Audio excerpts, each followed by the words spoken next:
hoy tenemos, esta es la tercera y la última charla del semestre. Y pues haciendo como un recorderis, pues primero tuvimos al propio Jorge Galindo de la Universidad Nacional, luego vino el profe Pedro Mejía también de la Universidad Nacional y la Universidad del Valle. Y hoy tenemos un invitado que pues para mí es muy especial porque ha sido profesor mío en el doctorado, digamos, me ha dado unas visiones que no tenía en mi panorama hasta el momento como arquitecto. Él es arquitecto de la Universidad del Valle, el profesor Fernando Flores. Ha sido pues docente que más de 30 años. Más de 30 años. En la Universidad del Valle, en la Universidad de San Buenaventura, aquí en la Universidad de Magdalena, en el ICESI también.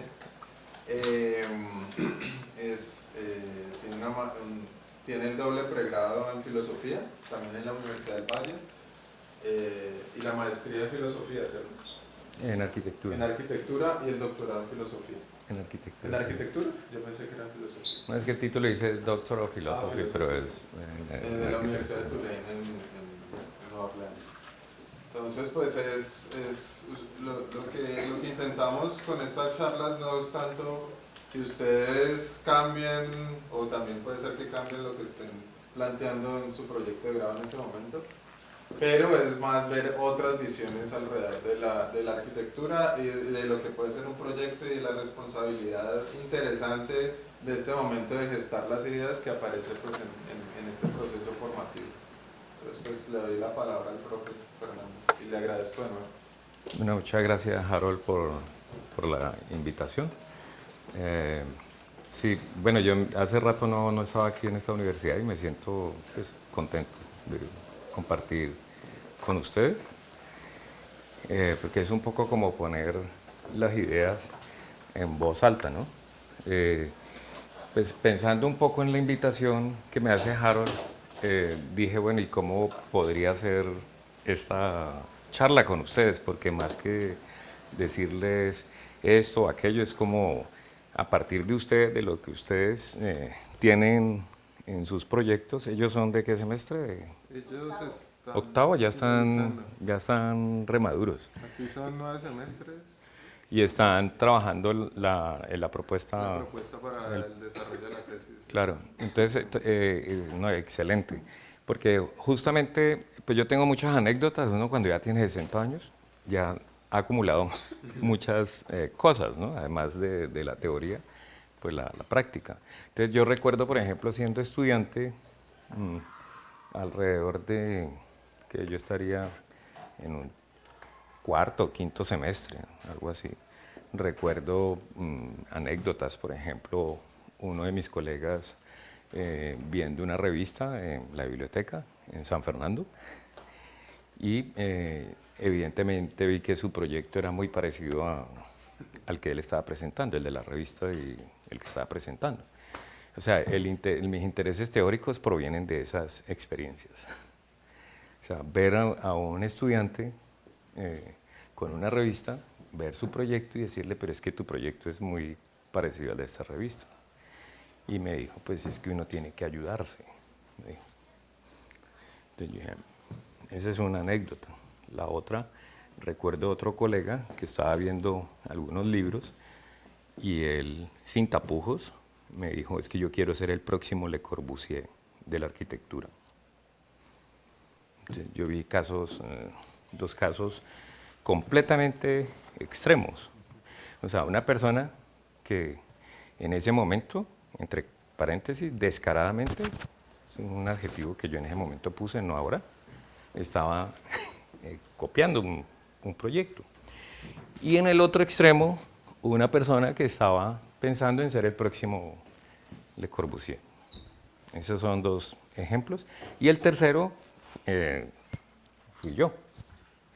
Porque recuerdo con el profesor Harold,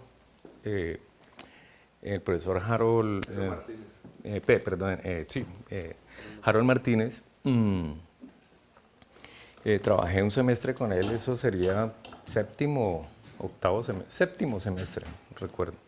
con el profesor Hernando Reyes, quien ya falleció, fueron mis docentes, y el profesor Harold, no sé si reconocen, si se les viene a la cabeza quién es Harold Martínez, ¿no? Bueno, él diseñó, por ejemplo, la plazoleta Jairo Varela de él. Y en la Universidad del Valle fue quien diseñó la cafetería. Él nos llevó a su casa, un proyecto de arquitectura moderna, y antes de jubilarse fundó un grupo de investigación que se llama CUNA, Cultura y Naturaleza.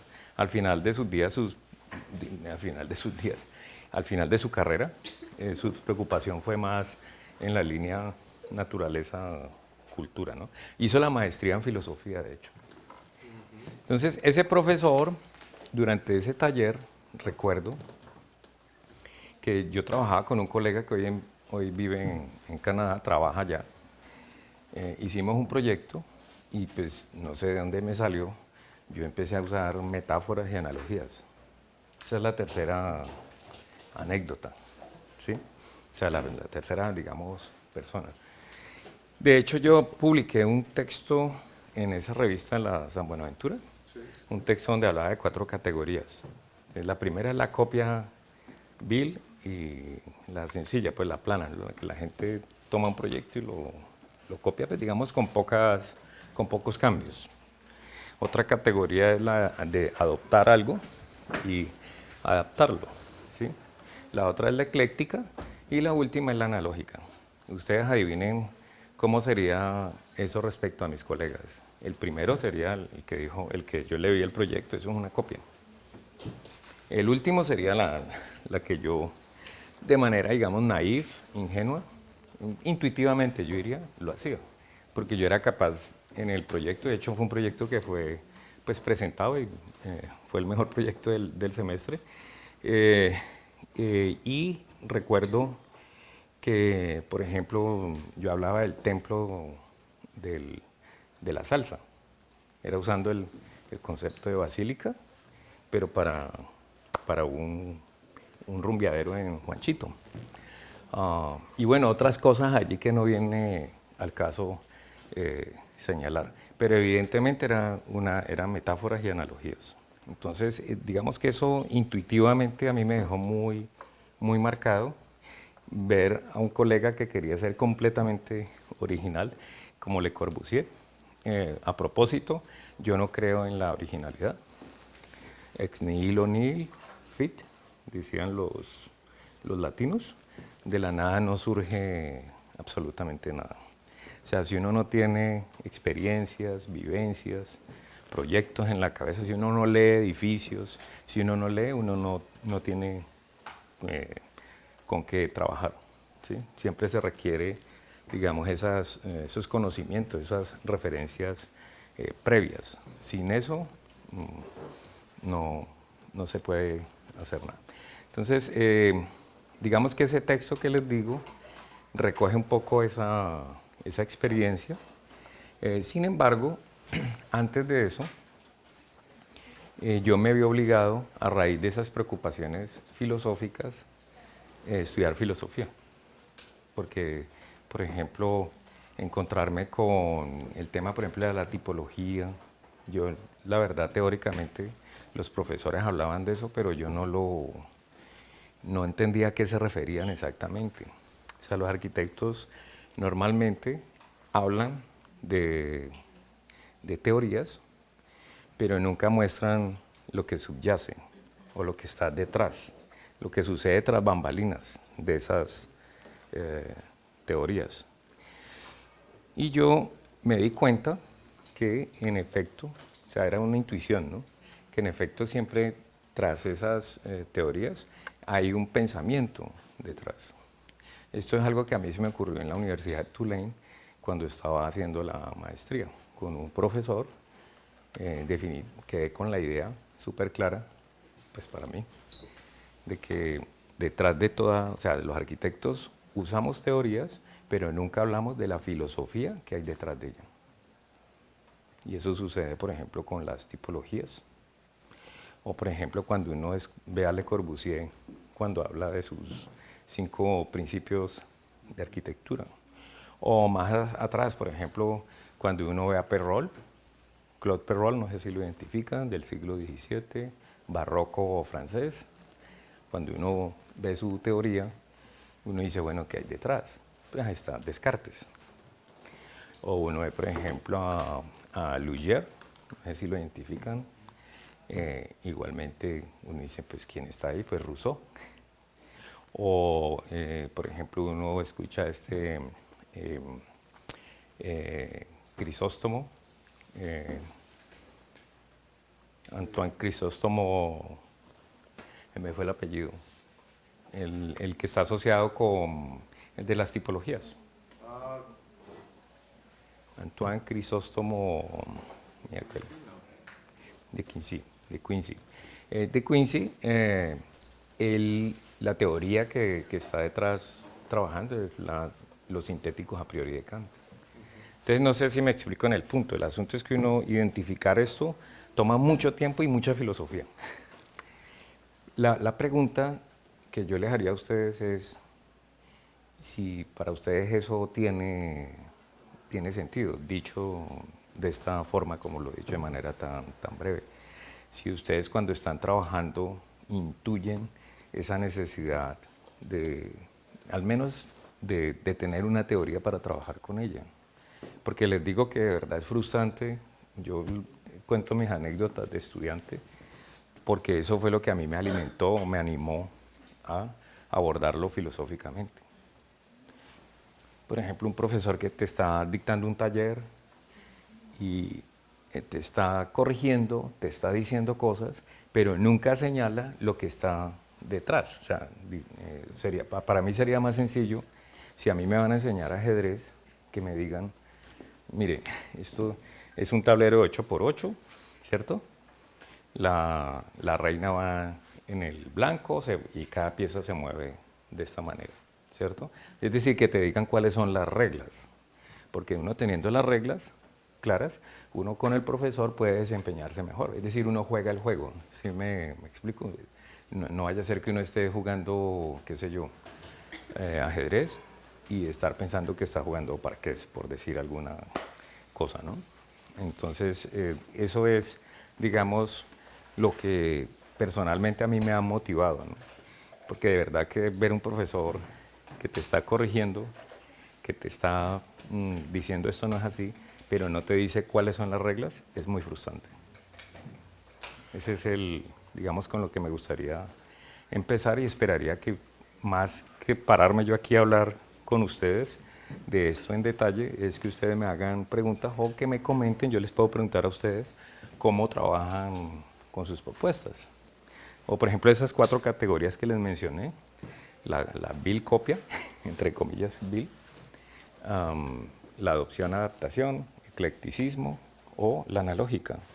Les aseguro que la analógica es la más difícil para un estudiante, sobre todo en pregrado, porque en pregrado la estructura de cualquier propuesta es más de tipo deductiva. Me explico. Uno ya sabe algo y lo aplica.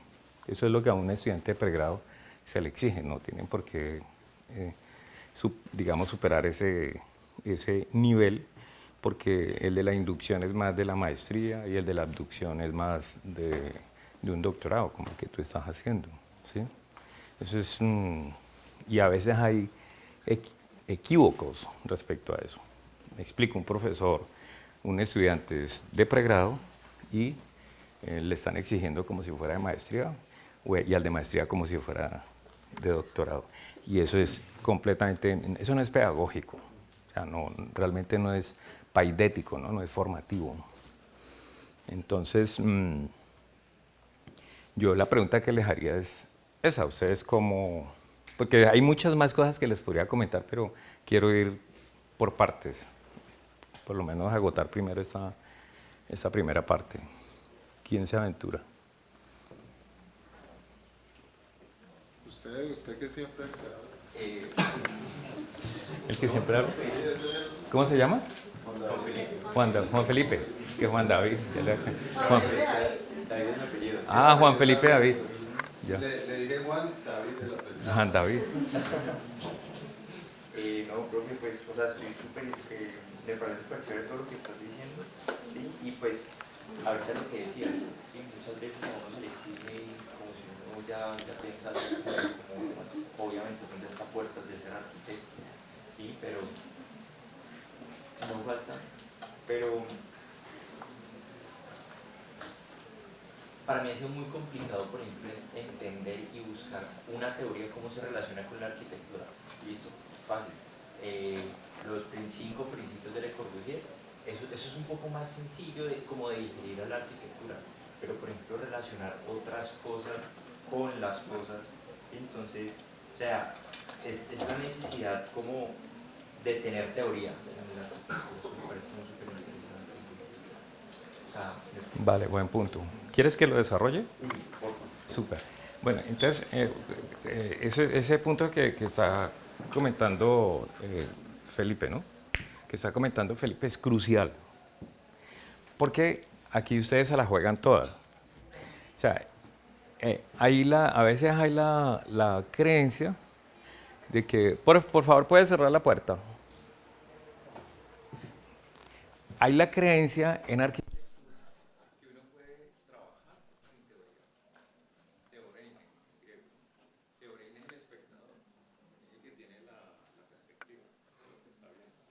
Entonces, uno no puede trabajar en arquitectura sin perspectiva, sin teoría, sin estar viendo, ¿cierto? Eso es lo que uno hace, uno tiene perspectiva de las cosas.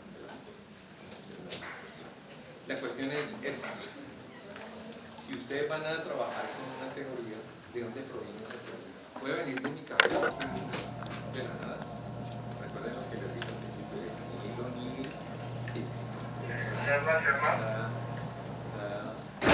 sube.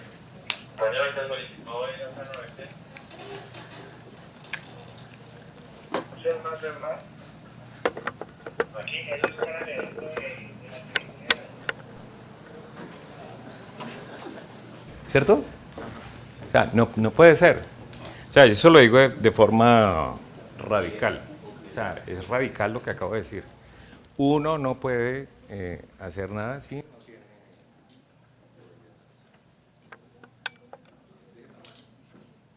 Usted por mucha praxis, por mucha, digamos, vivencia que tenga de las cosas, usted finalmente se inventa eso en forma de teoría. Esto tiene que ver con el método científico. Sí. O sea, usted tiene experiencias, ¿cierto? Usted tiene experiencias y a partir de esa experiencia usted hace una teoría. Y luego con la teoría usted la aplica deductivamente. No sé si estoy hablando para ustedes en chino, pero para mí eso es cotidiano hablar de esta forma.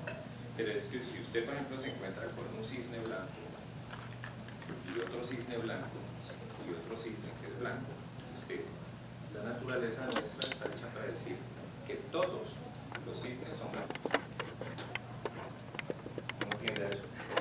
Y es natural, eso lo hace un niño. Se la hacen una vez, se la hacen 2, 3 y dicen, no, ya, es más, no espera la tercera. Es más, la teoría fuerte y dura lo que dice es que con un solo caso uno tiende a hacer teoría. Eso es una ficción. Pero el asunto es que usted, cuando tiene esas experiencias y hace la teoría, una teoría en ciencia es del tipo todo X es Y, todo signo es blanco. La cuestión es que usted no tiene nada en la experiencia que le permita decir que todo X es Y, que todo cisne es blanco, porque para decir que todo cisne es blanco significaría, en términos empíricos, que usted tiene que tener la experiencia de todo cisne blanco. Eso es imposible, o sea, la experiencia nunca me va a permitir agotar. Así que los seres humanos tendemos, por naturaleza, a decir, a partir de una experiencia, por ejemplo, ellas llegan a esta hora, entonces uno dice, deben haber hecho, sí, uno tiende a hacer una hipótesis. Alguien podría decir, siempre llegan tarde. Alguien podría decir, no, es que ellas estaban en otro curso. ¿Sí me entienden? Es decir, nosotros los humanos tendemos a partir de 1, 2, 3 experiencias a hacer teoría. Esa teoría, en términos duros y puros, uno las debe considerar como conjeturas. Porque puede ser que lo que yo estoy diciendo no sea así, sea otra cosa. ¿Cierto? Eso funciona de esa manera.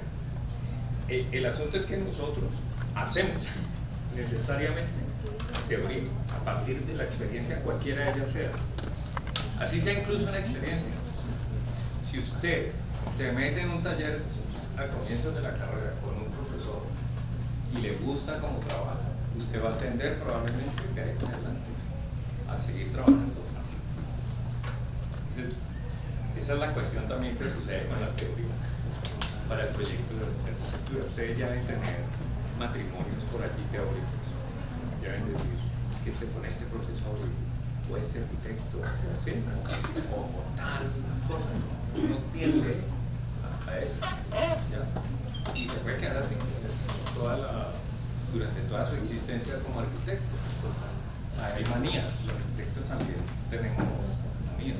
En filosofía hay mucha manía, uno ve, por ejemplo, kantianos por allí, cartesianos, heideggerianos, cada uno en su sí, o sea, hay esa tentación por casarse con una teoría. Y eso es muy sociológico, y psicológico, pero se entiende, ¿no? Es así. Entonces, yo sé que me alargo a veces, pero es necesario que ustedes vean lo que subyace a eso. Es cuando se dice la relación entre teoría y el proyecto arquitectónico. De eso se trata. Pues uno dice, bueno, ¿cómo es esa relación entre la teoría y el proyecto? ¿Eso qué hay allí? Cuando usted, por ejemplo, Le Corbusier le dice son estos 5 principios que tú dices que eso es más fácil, ¿sí? de hacerlo. Pero, por ejemplo, esto que se presentó en el 32 en el MoMA sobre el estilo internacional, lo hizo Philip Johnson con Hitchcock en el MoMA en el 32. Él allí, si ustedes leen el librito y van las imágenes, él allí habla de que este es el nuevo estilo, este es el verdadero estilo de la época. Sí, cuando uno es estudiante uno dice, ¿de qué me están hablando? Pues resulta que no tiene su historia larga. Philip Johnson en el 32 no era arquitecto, era filósofo. Solamente que estaba trayendo a Mies van der Rohe, después lo trae, lo echan o sale de la Bauhaus en Alemania, llega a Nueva York y influye a Philip Johnson. Philip Johnson se va a Harvard a estudiar filosofía, arquitectura, ya era filósofo, entonces se va a estudiar arquitectura. Ese Philip Johnson que ustedes lo reconocen, ¿no? Claro, es un zorro, yo le llamo así, de la arquitectura. Zorro. ¿Por qué zorro? Porque es muy hábil, ¿no? Estuvo en el lanzamiento del estilo internacional en Nueva York, en el MoMA, como le acabo de decir. Estuvo en el lanzamiento del movimiento postmoderno en la Seagram, el edificio Seagram en Nueva York, y más tarde participó también en el movimiento de construcciones. O sea, estuvo en el lanzamiento de eso. Lo que uno podría decir son los 3 movimientos más representativos del siglo XX. Eso puede cambiar como una teoría. Claro, era filósofo. Después era filósofo primero, después estudió arquitectura, entonces imagínense que era con la conexión. De hecho, Philip Johnson hace esa casa, hace la Glass House, la casa de cristal, y eso es una copia de la Farnworth de Mies van der Rohe, ¿cierto? Sí. Y a él le preguntaron alguna vez, le dijeron, bueno, y esa casa suya, eso es un proyecto, eso es una copia de la de Mies. Y él entra a decir que eso no es así, que él se ha inspirado más en las prairie houses de los Estados Unidos, que él estaba pensando más en Schinkel, el alemán, y al final dice, bueno, y si es así, ¿cuál es el lío? Yo no presumo de originalidad, decía Philip Johnson. Él murió a los casi 100 años, Entonces, esas son como anécdotas, un poco para que uno vea, pues, qué es lo que, o sea, cómo, cuando yo le digo zorro, quiero decir es que era capaz, a partir de un marco teórico, hacer arquitectura moderna. Cuando estaba en la posmodernidad, a partir de otro marco teórico, la cita, ustedes tienen que, yo cuando hablo así es porque presumo que ustedes ya tienen, tengo el presupuesto de que ustedes ya tienen las imágenes de los edificios, ¿no? Son arquitectos, ¿cierto? Cierto. Entonces ya si yo abro de la Glass House, ya aparece. ¿Sí? O por ejemplo el Seagram de aparecer en la cabeza, ¿no? O la Farnworth de Mies. Esas son cosas que ya deben estar en el vocabulario y en el imaginario de ustedes. Ese es el ideal teórico. Ese es el ideal teórico. Porque si no, entonces usted va a estar digamos, viendo un edificio y no está pensando teóricamente, que esa es pues de eso se trata, ¿no? O sea, yo creo que los buenos arquitectos tienen, les acompaña siempre la teoría. ¿Sí? Una pregunta, pues, nada más pregunta que, ¿cómo les explicarías la diferencia, si la hay, entre la teoría de la arquitectura y la teoría del proyecto? ¿Qué es arquitectura y qué es proyecto? Yo soy filósofo, entonces, como filósofo, siempre hago peticiones de principio, ¿no? O sea, ella, por ejemplo, me está diciendo, miren cómo opera la teoría. Ella me dice, ¿cuál es la diferencia entre proyecto y arquitectura? Entonces yo le hago una contrapregunta. Es un poco en el ejercicio, ¿no? Acláreme para mí, yo que soy ignorante como Sócrates, qué es para usted arquitectura y qué es proyecto. Y entonces le puedo responder. Pues cuando yo pienso en arquitectura, pienso como en la disciplina en general. La disciplina de arquitectura. Cuando pienso en el proyecto y la teoría proyectual, pienso más en la metodología para llevar a cabo el Ya, el proyecto entonces en el sentido de verbo, de proyectación, del hacer. Y la arquitectura como lo que ya existe. ¿Cierto? Sí, exacto. Puede ser como la disciplina que se estudia. No, esa pregunta es buenísima. Es que no hay preguntas malas y no malentendidas. Pero gracias. La pregunta es esta. ¿Es posible que un arquitecto, y miren que esto es muy complicado, sobre todo respecto al el último punto que les había señalado cuando hablamos de analogía? Usted como que va a ser profesor más adelante. Pero tiene que ver con la analogía, ¿sí? Esto que ya está señalado, o sea, se relaciona con todo, pero tiene que ver con esto. El problema es este. Cuando uno piensa en términos de arquitectura, cuando uno ve, por ejemplo, la historia o ve todos estos edificios, yo tengo colegas que son maniáticos conociendo cada edificio, quién lo dice, y se conocen todo, ¿no? Las plantas y tal. Y eso es un ejercicio muy interesante. Pero la pregunta es esta. Usted puede conocer, listo, toda la historia de la arquitectura, y es importante, yo diría que es una condición necesaria. Pero, ¿cuál es la suficiente para hacer arquitectura? Estoy respondiéndote.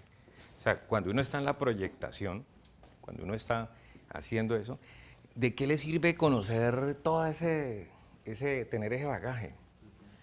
O sea, ¿qué debe haber detrás? Esto enlaza con una de las ideas que quería desarrollarles hoy aquí, y es con Vitruvio, que ustedes lo han tenido que escuchar de manera pues, constante, ¿no? Libro que nadie se lee, ¿no? Además, ¿cierto? No se lee. Pero, o sea, ¿qué hay en Vitruvio como idea central? Filosóficamente hablando, él está, digamos, sentando lo que es la praxis y la teoría greco-romana. O sea, recuerden que la tradición griega y la romana podemos estar hablando de casi 1000 años. Eso no es cualquier cosa en términos históricos. Eso es muchísimo. ¿Y qué es lo que hay detrás de toda esa teoría? Es la idea de cosmos. Esto es un poquito responderte me toma tiempito, pero es la idea de cosmos. Cosmos en griego significa orden. La cosmetología, la cosmética es orden. Cuando Cuando uno por la mañana, ¿tú te pintaste esta mañana? ¿Cómo te llamas tú? Stephanie. ¿Tú te hiciste cosmética esta mañana? ¿Por qué? ¿Y por qué te gusta? ¿Por qué no saliste así normal? No, porque Recién me gusta levantado. como, o sea, Arreglarte. Sí. Ajá. Esa es la palabra, ¿cierto? Que se usa, arreglarse. Bueno, la cosmética es ordenarse, ¿cierto? Si uno tiene una espinillita, eso hay que quitarlo porque eso es muy feo, ¿cierto? Entonces, es ordenar, ¿sí? Cosas. Entonces, observen cómo algo, incluso los hombres hoy en día, hay pintura, colorete para ellos. Entonces, ¿por qué? O sea, ¿qué se están ordenando? O sea, ¿y por qué esa preocupación por el orden? Bueno, la idea es, lo que quiero decir es que eso se relaciona con la idea de cosmos, de orden entre los griegos. Para los griegos la realidad, ontológicamente hablando, es orden. Eso tiene que ver con el texto en el que estamos trabajando. Entonces, es orden, cosmos, ¿sí? Y esa es la idea que subyace a toda la, yo me atrevería a decirlo así, a pesar de que Vitruvio es romano, realmente está haciendo una teoría greco-romana, a pesar de que es romano. Esos principios que ustedes conocen son 3, ¿cierto? Teóricamente. Stephanie, ¿cuáles son esos 3 principios?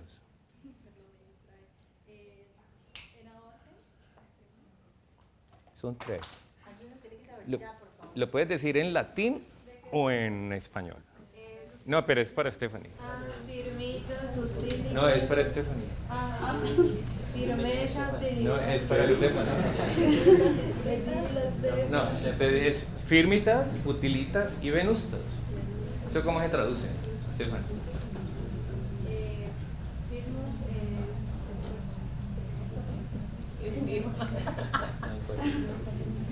Bueno, ¿usted qué estaba hablando? ¿Cuáles son? ¿Cómo se traduce? ¿Cómo se traduce? Firmeza. ¿Qué es firmeza? Firmita. ¿Y qué es firmita? Firmeza. ¿Y firmeza finita? ¿Qué es firmeza?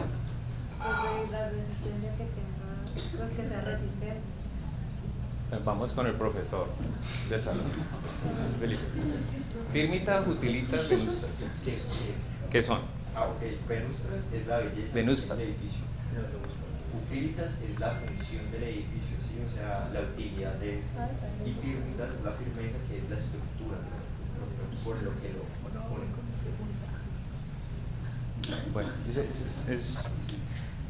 obviamente son conceptos que tienen más, son de más desarrollo. Pero sí, en efecto, un edificio, cuando uno ve que se cae un edificio, uno dice, ahí algo pasó.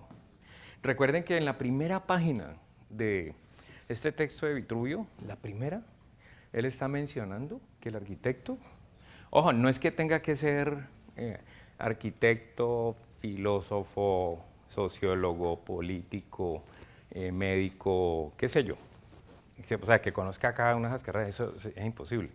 Pero lo que sí está señalando es que un arquitecto que no tenga, o sea, un arquitecto debe tener como condición necesaria la interdisciplina. ¿Ven? Porque si usted no está pensando así, ¿qué le puede pasar con el edificio? Si usted no tiene en cuenta, por ejemplo, las leyes, se meten en líos, ¿no? O meten en líos al cliente y después vienen las demandas. ¿Qué sucede si usted no sabe qué es un solsticio, qué es un equinoccio?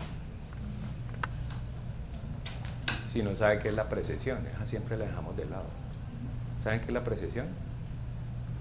No. Precesión. No saben. Anótenla y la averiguan. Que son movimientos que generalmente no se explican en arquitectura, pero existen, ¿no? La Tierra tiene un eje y es como un trompito, hace así. Son 26.000 años aproximadamente, hace así. Eso es lo que da lugar a las glaciaciones y esas cosas. Ese es el movimiento que menos se tiene. Y hay otros movimientos. La Luna ejerce un movimiento en la Tierra. Y hay otros, las tectónicas. Es decir, la Tierra se mueve. es lo que quiero decir. ¿Sí? Entonces, un arquitecto, hombre, debe saber esas cositas. ¿Sí? Al menos los solsticios y los equinoccios, uno lo ve en todas las culturas tradicionales en la arquitectura, uno ve que eso está presente. Pero como les digo, no se trata de que sea astrónomo, sino que sepa por dónde sale el sol y a lo largo del año cómo es, para que tenga en cuenta el asoleamiento. Son cosas de esas. Lo mismo en derecho. ¿Qué otra cosa sería? Por ejemplo, en estructura. No se trata de que sea ingeniero, pero sí cómo funciona una viga y cómo funciona una columna o una zapata. ¿Sí? En New Orleans, donde yo trabajé como arquitecto, resulta que la oficina al final del día pues se vio en enormes problemas, porque ya se permitía que personas que no eran arquitectas pudieran diseñar casas de 1 piso y 2 pisos, de 1 y 2 pisos. Eso pues era una clientela cuantiosa, ¿no? Y se acabó ese negocio. Es decir, hagan de cuenta una persona que estudia en el SENA y pueda hacer casas de 1 y 2 pisos. ¿Sí me explico? De ese tamaño, en New Orleans, ¿no? Entonces, Vitruvio, ¿de qué nos está hablando? Cuando señala esta triada. Esta triada que he escuchado muchos comentarios. Por ejemplo, yo me acuerdo de un mamotreto, un libro así sobre el legado de Vitruvio, el legado de Le Corbusier, y era dedicado a decir que después de a partir de Le Corbusier ya Vitruvio estaba sobrepasado, que ya no iba, ya con Le Corbusier. Eso puede ser una verdad a medias, pero yo diría que es más falsa que verdadera. Podría dedicarme a explicarlo, digamos, bueno, sí, no me aguanto. Es decir, cuando uno ve la arquitectura tradicional hasta Vitruvio, hasta Le Corbusier, hasta la arquitectura moderna, uno podría decir que Vitruvio es digamos, el gurú de esa arquitectura. Al igual, por ejemplo, que el concepto de crujía, de tipología, en arte de estilo, etc. Pero a partir de la arquitectura moderna, el tiempo juega un papel muy importante. Y eso ya es otra cosa. Pero la arquitectura moderna desarrollada realmente no sigue el principio de la temporalidad. O sea, estoy hablando de Einstein, teoría de la relatividad, que sí se ve en casas, por ejemplo, como la Ville Savoye, la Villa Saboya de Le Corbusier, se ve, por ejemplo, en la casa de Mies van der Rohe, en la Farnworth, o, por ejemplo, se ve en la de Frank Lloyd Wright, de la Falling Water, la casa de la cascada.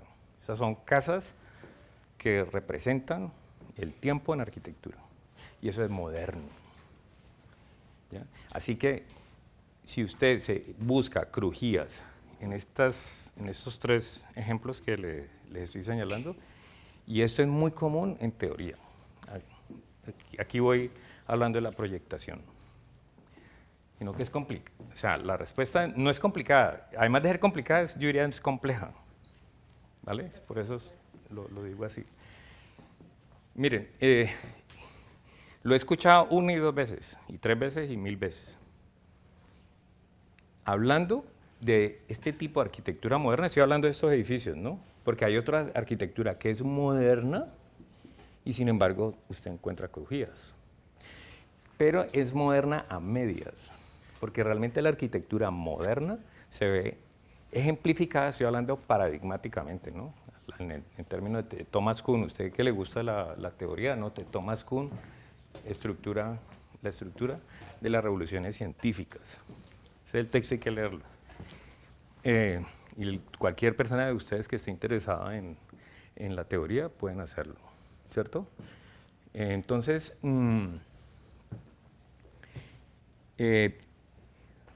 la casa Sert, por ejemplo, es arquitectura moderna, porque trabaja con la materialidad moderna, pero en términos estrictos no trabaja con la temporalidad, como la de Mies, Wright, etc. ¿Ya? ahí sí uno puede decir que este es un nuevo paradigma. Y tal vez a eso se refiere el texto que les digo del equívoco de Vitruvio. Y me parece que eso es erróneo hablar así, del equívoco. Sencillamente es un nuevo paradigma. Pero es un nuevo paradigma, el moderno, que se sienta en dos cosas. O sea, tiene las bases en dos cosas. Una, la tecnología moderna. Si estoy hablando de la revolución industrial. ¿Cuáles son cada una de ustedes? Distintas. ¿Cuáles son los materiales de la arquitectura moderna? La técnica sobre la que se funda la arquitectura moderna. Empieza tú.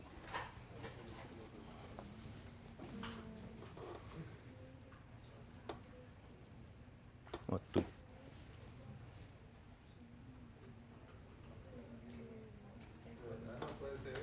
O tú. ¿No? Dime. El acero es uno, sí. Otro. El acero. Ella ya respondía, ella ya. Me quedan dos.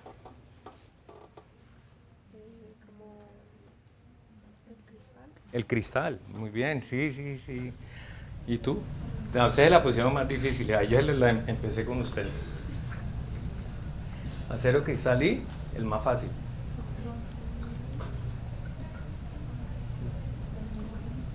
Hormigón, muy bien. Entonces, sí, muy bien. Entonces, la arquitectura moderna, al menos la inicial, se funda sobre el hormigón armado, ¿no? Recuerden. Y el hormigón armado surge más o menos en los 50, ¿no? 1850. El acero y el acero y el concreto, ¿no? Eso junto es hormigón armado, porque tiene concreto y acero, más el vidrio. Pero ojo, una pregunta, ¿es que no existía antes del siglo XVIII, antes del siglo XIX más concretamente, no existía el vidrio? Sí. Entonces, ¿cuál es la diferencia? Dime. Las luces. Entonces, es el tamaño, ¿cierto? Las dimensiones. ¿Y el acero no existía antes? También. ¿Cuál es la diferencia otra vez tú? El tamaño, la dimensión. ¿Y el concreto? ¿En qué forma?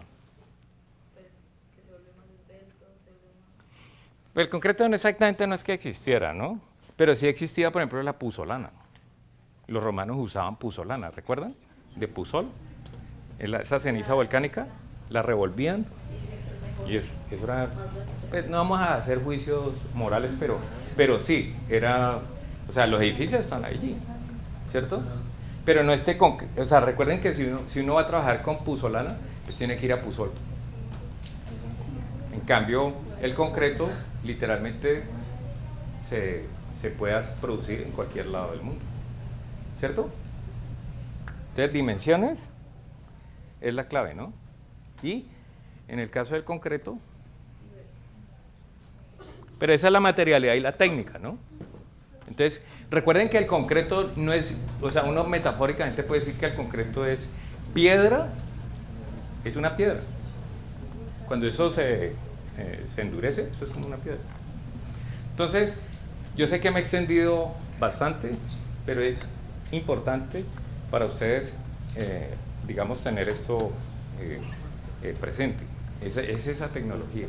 Pero yo les decía, además de esta tecnología, digamos, de estos materiales, de esta materialidad, hay otro elemento, y yo ya lo había señalado, el tiempo-espacio de Einstein. Con Newton, en el siglo XVII, el tiempo está acá y el espacio acá. Con Einstein, tiempo-espacio son una misma cosa. O sea, el dualismo o sea, es imposible en Einstein entender el espacio por fuera del tiempo. Es la red, ¿no? Es la red.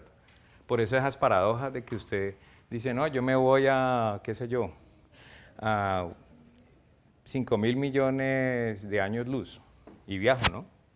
Pues cuando vuelva, ¿qué va a encontrar? Son 5.000 millones. Cuando regrese probablemente no haya tierra siquiera. ¿Sí? O sea, esa es la paradoja. Usted va a ver qué hay y luego no tiene a quién contarle. Eso es Einstein. ¿Eso es cierto que eso es contraintuitivo? Bueno, adivinen que Le Corbusier, Mies y Wright tenían, de alguna forma, estaban en ese zeitgeist o espíritu de la época. Ellos intuían el tiempo y lo aplicaron a la arquitectura. Por eso es que el libro que les mencionaba, el del legado de Vitruvio, el de Le Corbusier, señalaba pues que el Vitruvio ya estaba superado. No sé si por ahí ya va siendo clara la cosa. Cuando ustedes ven a Le Corbusier, a Wright y a Mies haciendo esas casas que hemos mencionado, adivinen qué está subyaciendo tras esa proyectación arquitectónica. Subyace nada más y nada menos que el paradigma tiempo-espacio de Einstein, sin que ellos sean físicos. ¿Sí me explico? Es lo mismo, por ejemplo, Picasso. ¿Han visto a Picasso las mademoiselles de Avignon? Las señoritas de Avignon. ¿Lo han visto? Profesor. Está entonado. Entonces, es decir, un cuadro cubista. Resulta que en un cuadro cubista ustedes no ven, no es como en el Renacimiento, la perspectiva central, de eso les tiene que haber hablado muchísimo. O sea, usted no ve la cosa desde un solo punto de vista, sino que Picasso lo representa desde distintos ángulos. Es como si el tiempo y el espacio fuesen einsteinianos y no newtonianos, como en el caso del Renacimiento, en la arquitectura pues, del Renacimiento. No sé si soy claro. ¿Sí? Para ustedes clarísimo, ¿cierto? Profesor. Si es clara esta, digamos, perspectiva. Entonces, ahora sí, adelantándonos. Voy a decir algo que se puede colegir a partir de esto. No, pero pues, o sea, es que yo te quería decir que me parece súper chévere que uno tiene que intuir, que ese es el desafío, ¿verdad? Estamos con Mate, que ese es el desafío de que uno cómo hace arquitectura para el tiempo. ¿Sí? Ahora, ese es el, digamos, el postre de esta presentación y me la recuerda. Y me dice, ¿cuál es el postre? Pero eso viene, ¿vale? Porque es una preocupación, digamos, es la mejor pregunta que se puede hacer aquí. Porque una cosa es Vitruvio en la época de allá, otra cosa es Le Corbusier hace 100 años, right? Y otra cosa es ahora. Y esto va enlazado con la pregunta de Sasha. Justamente enlazado. Entonces decía yo que estos arquitectos, fíjense cómo Vitruvio trabaja con esto del orden. Es que uno dice, pero ¿y qué tiene que ver la arquitectura con la proyectación en Vitruvio? Absolutamente todo. Porque para Vitruvio y para cualquier, digamos, persona griega, romana, así sea intuitivamente cuando digo cualquier persona, cualquiera persona sea, siempre están teniendo una idea de que toda la realidad es ordenada y es, digamos, objetiva. Es decir, no depende de mí, sino que la realidad es así. El cosmos es ordenado.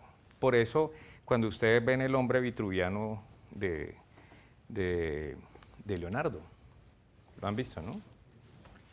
La idea que subyace es esa. O sea, el mundo es ordenado. Y el ser humano es algo así como un receptáculo de ese orden. ¿Sí? Es decir, en el ser humano, el receptáculo quiero decir es que se expresa el orden en él. Por ejemplo, geométricamente cuando se hace así, que todos lo hemos hecho, ¿no? Cuando nos dicen eso de que pues uno va y se mide, ¿no? De aquí a acá, y uno mide a la altura y dice, sí, no, hay orden.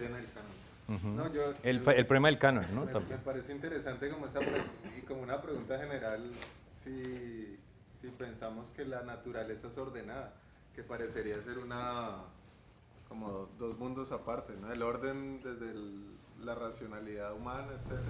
Y la naturaleza la hemos visto siempre como aparte. No sé ustedes qué piensan sobre respecto. No, claro, es que detrás, esa es una pregunta súper gruesa. Es que lanzan duro, ¿no? Pero, claro, es una pregunta súper gruesa, porque si, por ejemplo, en este pensamiento grecorromano, los griegos lo pensaban así, la physis, y le llamaban así a la naturaleza, era orden. Y la tecné, lo que el ser humano hace, no era perfecta.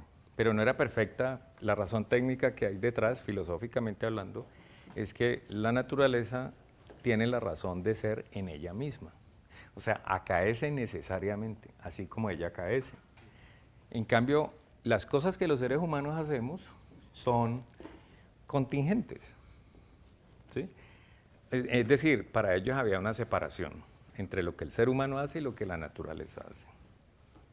De allí que el presupuesto es que el arte debe imitar a la naturaleza, pero debe imitar sus principios, no las formas. ¿Me explico? Por ejemplo, un ejemplo, es un paper que el año pasado saqué, que es el de, o sacamos porque es con 2 colegas más, que es el de la biomorfosis y la biomimética. De hecho, ustedes lo pueden buscar, está en una revista española.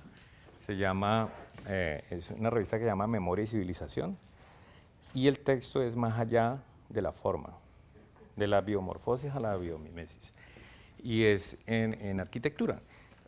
Ustedes, por ejemplo, pueden ver, ¿han visto ese edificio en Pekín, el del Nido? ¿Lo han visto? O Calatrava. ¿Han visto los edificios de Calatrava? Esos son edificios que se dice que se parecen a las estructuras de los, ¿cierto? Es como paleontología arquitectónica, o en el caso del Nido, evidentemente que un nido. Bueno, son edificios que son biomorfogenéticos, no son biomiméticos. ¿Cuál es la diferencia? Esto enlaza con la teoría griega.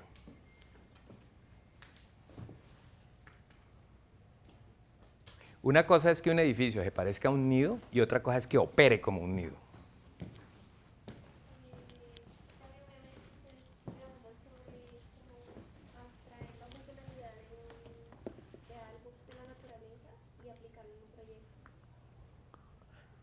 Ahí es donde piensan los líos, porque eso es lo que hace, por ejemplo, Calatrava. Si te he entendido bien la pregunta. Es decir, la biomimética trabaja con los principios subyacentes de la naturaleza. Es que estoy pensando en términos entrópicos. En la segunda ley de la termodinámica es la entropía, ¿no? La naturaleza es entrópica, el universo es entrópico. Es decir, tienden a disipar energía. Pero los edificios, para que sean menos entrópicos, tienen que disipar menos energía. Es decir, operar como opera la naturaleza. ¿Sí me explico? Entonces, cuando tú ves, por ejemplo, el nido este, él se parece a un nido, pero no opera como un nido. Un nido, por ejemplo, está hecho con materiales que se pueden descomponer, y ¿cierto? Sigue los principios de la naturaleza. Este nido no, está hecho con materiales que generan una entropía elevadísima. Lo de Calatrava, ustedes han visto los edificios de Calatrava, que un estudiante de arquitectura son fabulosos, pero son terribles. Son terribles, ¿sí? Y usted dice, ah, tan bonito, ¿no? Ese es el problema del esteticismo en arquitectura, porque son biomorfogenéticos, se generan a partir de, como imitando formas de la naturaleza, formas, pero no imita los principios de la naturaleza. ¿Y cómo se imita bien los principios de la naturaleza, para decirlo brevemente? Cuando su entropía es cercana a la de la naturaleza, cosa que es imposible, pero se acerca. O sea, la idea nuestra es ser menos entrópicos. ¿Sí me explico en el punto? Y eso enlaza muy bien con la teoría de la mimesis griega. Cuando ellos dicen lo que el ser humano hace no tiene los principios con los que opera la naturaleza, están diciendo el ser humano, todo lo que hace no es igual a lo que hace la naturaleza. Entonces, si la naturaleza es perfecta, cosmos, orden, entonces la tecné, cuando digo tecné me refiero no solamente a la arquitectura. Debe imitar esa naturaleza, pero no es imitarla morfogenéticamente, sino biomiméticamente. ¿Sí? ¿Sí? Propósito. Ese es el punto. Les recomiendo un texto que es muy famoso de una señora que se llama Janine Benyus, B-E-N-I-U-S. Y se llama, ese texto se llama Innovation Inspired by Nature. Creo que así se llama el texto de Janine Benyus. Se lo recomiendo porque ese para usted que hizo la pregunta, ¿me recuerda su nombre? Juliana. Para ti ese texto, y creo que, no sé si está traducido, pero vale la pena leerlo. O sea, porque ese es digamos que es un referente obligado cuando se habla de esto de biomimesis, en diseño, en arquitectura, en el área que sea. Entonces miren cómo es esto en Grecia, ¿no? El pensamiento, la idea que se tiene de la mímesis. Es una idea muy mal entendida, porque cuando se critica la mímesis, por ejemplo en las artes plásticas, se critica por la representación. ¿Por qué? Porque dicen, no, usted está allí, entonces la represento, y cuando la veo, dice, ah, se parece. Eso es, la gente dice, eso es la mímesis. No. Ese es el, digamos, mayor obstáculo para entender el concepto de imitación. ¿Por qué se cree que es una mera copia? El primer concepto que yo les había referido, que había mencionado al principio. Y no se entiende que es más como una analogía. Pues yo estaría tentado a lanzar la hipótesis aquí porque sé que eso está quedando grabado y nos sirve después como material. Porque realmente es operar como, pero operar como analógicamente significa trabajar con los principios de la naturaleza. ¿Y cómo se garantiza eso? Con indicadores que arrojen menos entropía. Eso es todo. Por ejemplo, este espacio en este momento es altamente entrópico, que es un sistema complejo, cerrado, pero aquí hay mucha energía consumida. ¿Qué es lo que significa entropía? Pues, normalmente, digamos, ese es el grado de energía que se disipa. Pero usted lo puede averiguar lentamente, ¿no? Despacio, porque pues es muy poco tiempo. Pero es la cantidad de energía que se disipa. Entonces, no sé qué hora es, cómo voy con... 12, no, está perfecto. ¿Va bien? ¿12? Bueno, entonces, porque hay varias cosas, ¿no? Entonces, les decía, retomando el punto de Vitruvio, el asunto con Vitruvio es que él, en efecto, pone estos tres conceptos, funcionan hasta el siglo, digamos, hasta cuando aparece esta arquitectura moderna, pero más allá del siglo XIX ha seguido funcionando. Yo hago una defensa de Vitruvio. Ese es como es como relacionar esto que les dije, el tiempo y el espacio, tal como lo entienden Mies, Wright, Le Corbusier, que al parecer no hay muchos ejemplos en esa línea, pero en la arquitectura moderna uno ve, por ejemplo, este edificio, el Pretty Go, ¿se llama?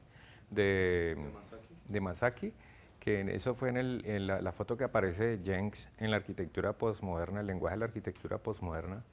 Ese es del 72, ¿cierto? Sí, 71. 71 es un edificio que está en San Luis, Missouri, ¿no? Y se supone que Jenks en ese libro, que creo que es de las primeras imágenes, si no la primera que él pone, y dice, aquí está declarada la muerte de la arquitectura moderna, dice Jenks. Es un libro postmoderno, ¿no? Si se acuerdan de eso, es que pareciera que no sé, me da como la impresión de como si le estuviera hablando En chino. a unos que no han visto eso nunca. No, pero yo pregunto así un poco como para... Pero el hecho es que es un edificio moderno, pues muy similar como al edificio venezolano, sin querer insultar ese edificio, pero son pues edificios más como en el tenor, por ejemplo, de un Le Corbusier, la unidad de habitación, ese tipo de edificios, ¿ya? Que se repiten por todos lados.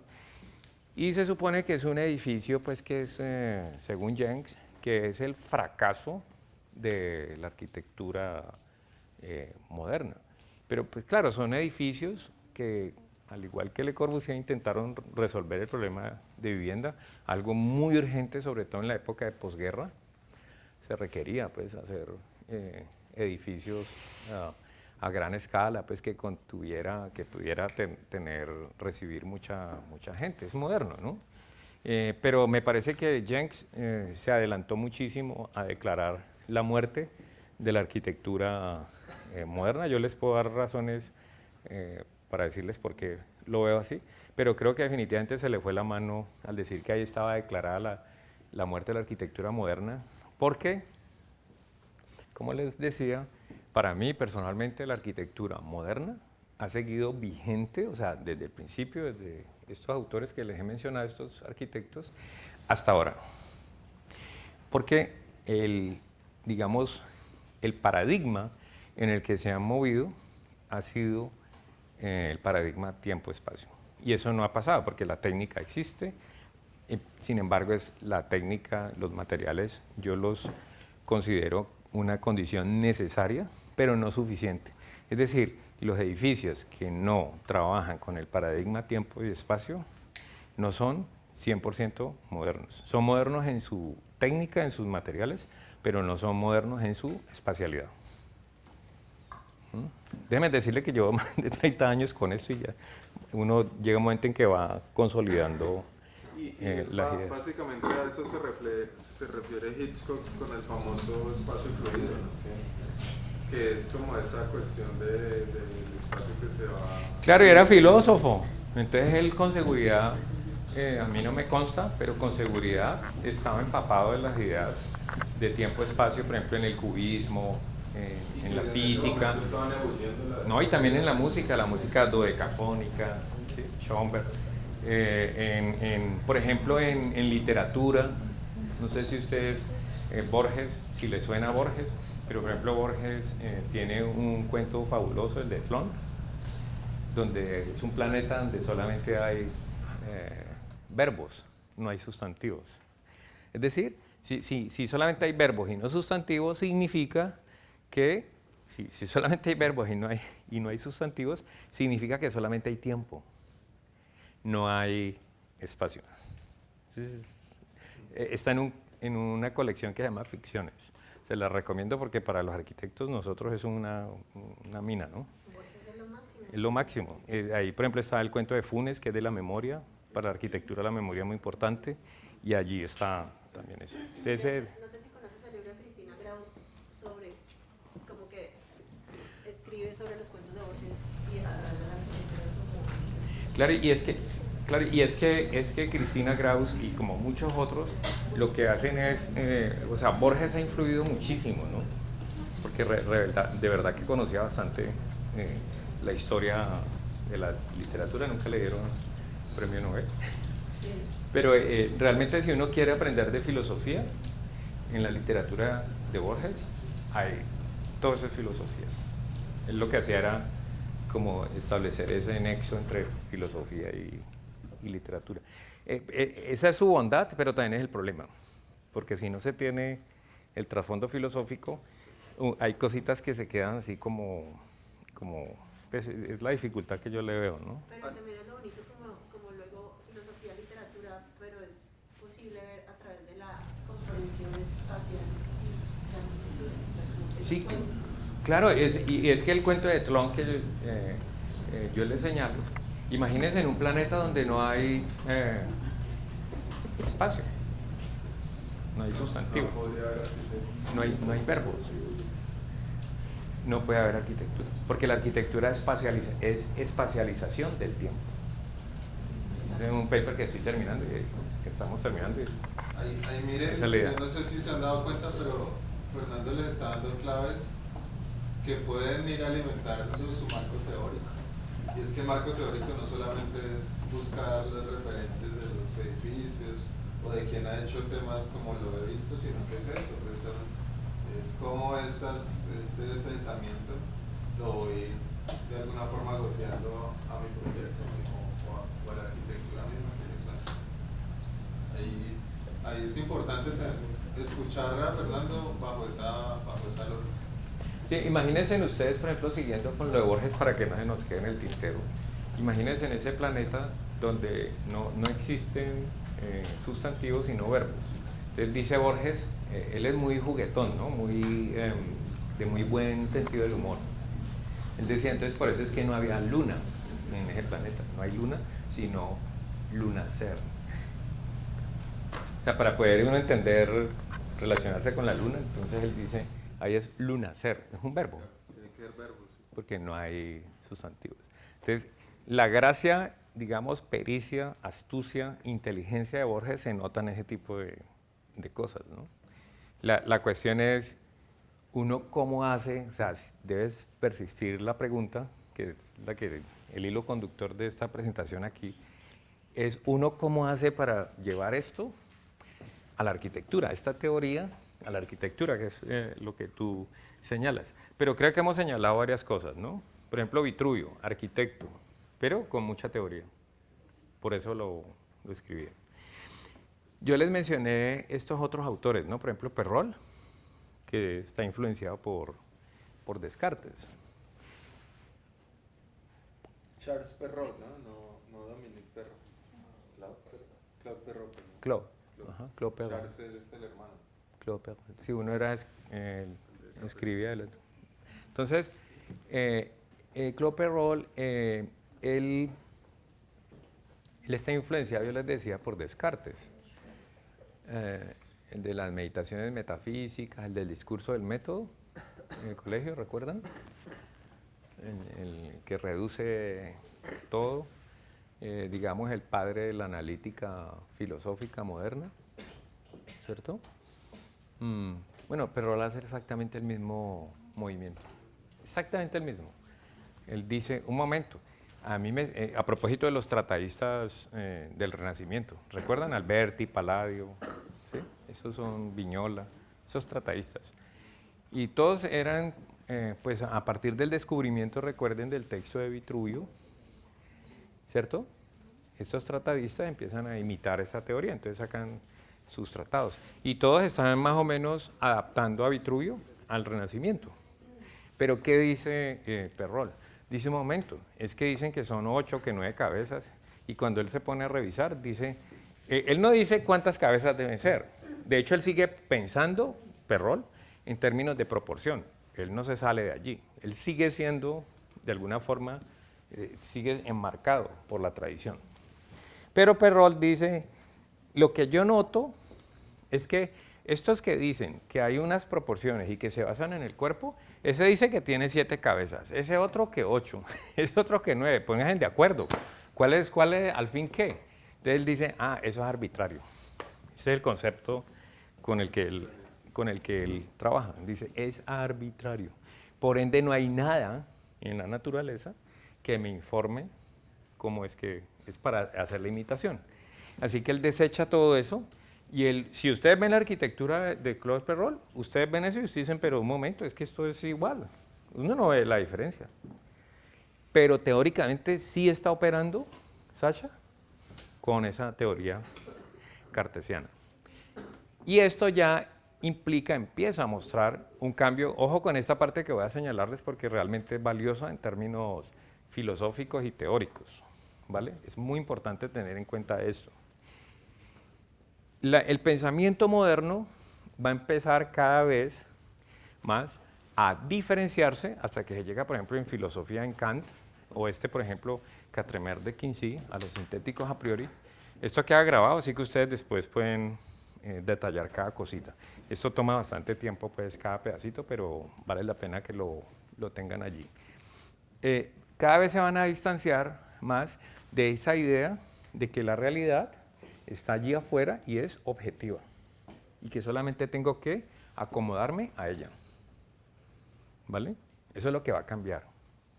Es decir, en la tradición clásica, y yo diría tempranamente moderna, de alguna forma la realidad está allí y yo debo adecuar mis pensamientos, o deben estar adecuados a esa realidad.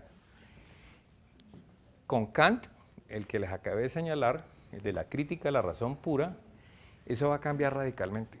Eso se conoce como la revolución copernicana, en epistemología, en filosofía. Para Kant, lo que conocemos como sintéticos a priori, estos no derivan de la experiencia, sino que son condición de la misma, de la experiencia. Debe sonarles rarísimo esto que les acabo de decir, pero dicho de manera más sencilla. No es que yo tenga experiencia, por ejemplo, de la causalidad. Él dice que uno no tiene experiencia de eso, que no es que allá afuera uno vea, en términos de percepción, ¿sí?, la causa, sino que yo tengo, él le llama a la causalidad un sintético a priori. Él dice, eso que yo tengo en mi cabeza como causalidad en mi cabeza me permite tener experiencia de las cosas en el sentido, por ejemplo, del tiempo, del espacio. Me explico. Si usted ve, por ejemplo, yo veo que alguien toma agua e inmediatamente empieza a sentir espasmos y veo que cae, y viene un médico y me dice, ¿qué pasó? Y digo, es que ella se tomó el agua y esa agua debe tener algo. Es la causa de que... entonces el médico dice, ¿cómo así? ¿Se tomó el agua y después pasó eso? Sí. Entonces dice, entonces la causa es el agua. ¿Sí ven? Eso es lo que nosotros hacemos, ¿cierto? O esta niña llegó tarde el viernes. Entonces, causalidad. Se dice, no, llegó tarde por esto, debido a. Uno siempre pone causa. Es que ya no me ama. Es causa. Entonces, pero la causalidad, eso es Kant, no deriva de la experiencia, sino que yo, teniendo las impresiones, teniendo la experiencia, yo pongo sobre eso el sintético a priori. Causa, inducción, tiempo, espacio, son como 11 categorías.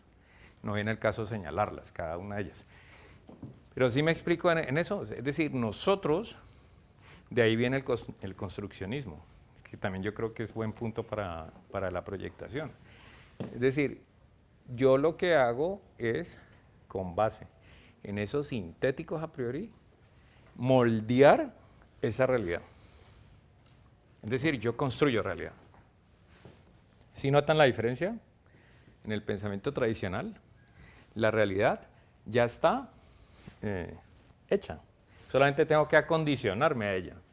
Pero con Kant, el ser humano es activo en esa construcción. Mejor dicho, esto que ustedes están percibiendo en este momento, que yo percibo, lo hacemos así porque somos humanos. Si yo fuera una abeja, ¿cómo sería? O si fuera un perro, un gato, un microbio. Bueno, tiene que haber un sistema neurosensorial. Ese cambio de paradigma con Kant, pues es el que propicia luego todo el Sí. cambio, digamos. En Kant hay y yo creo que Gadamer de Quincy, es el mayor referente para la arquitectura, porque él es el que pone de moda el concepto de tipología, el concepto de tipo, modelo, ¿no? ¿Saben cuál es la diferencia, no? El tipo es más, o sea, el modelo es como cuando algo está allí ya hecho y sirve y yo lo copio, como en la primera categoría que les dije al principio. Ese es el modelo. En cambio, el tipo es más platónico. ¿Platón? Por ejemplo, el punto. Por ejemplo, sí, la idea. Por ejemplo, la idea de punto. Yo tengo experiencia del punto. ¿Recuerdan en geometría? Y trabajamos en arquitectura con puntos. Pero el punto no tiene dimensión. Eso es un sintético a priori. Y en términos platónicos es una idea. ¿Dónde está un punto? En términos de experiencia. ¿Puedo percibir un punto? ¿Está en el espacio? No, hay que, ¿cómo? ¿Cuál es el ancho de la dimensión? ¿Cuál es la dimensión? Ya. Si no tiene, ¿cómo lo puedo percibir? es un sintético a priori, es condición de experiencia. ¿Ya ven por dónde es la cosa? Si ustedes es que ustedes son kantianos, platónicos y no se dan cuenta. Y hasta cartesianos. Y ustedes no se dan cuenta. Son tan cartesianos que tienen un lote así y lo dibujan así, en ese sentido de luces. Y trabajan con líneas de las cuales uno no tiene experiencia. Por ejemplo, una línea recta. ¿De eso hay experiencia? Y fíjense que ahí ustedes empiezan a decir, ¿y cómo así? Entonces uno dice, por ejemplo, acá, aquí, ¿cierto que aquí hay una línea recta de aquí a allá? ¿Cierto que es recta? Ustedes tienen que decir que sí. Pero realmente, ¿la recta está allá o en mi cabeza? ¿Ah? En la cabeza. Es condición para hacer arquitectura. Ustedes dicen, aquí, esta es una línea recta. Cuando se hacen, ¿aquí han trabajado en construcción algunos de ustedes? ¿Quién ha trabajado en construcción? ¿Usted? Una columna. Cuando usted dice la columna es recta y pone la plomada, ¿eso realmente es recto? ¿Coincide la rectitud que uno tiene en la cabeza con la columna recta? Nunca. Es condición de experiencia. Yo me acuerdo de ese edificio de Mies van der Rohe en Nueva York.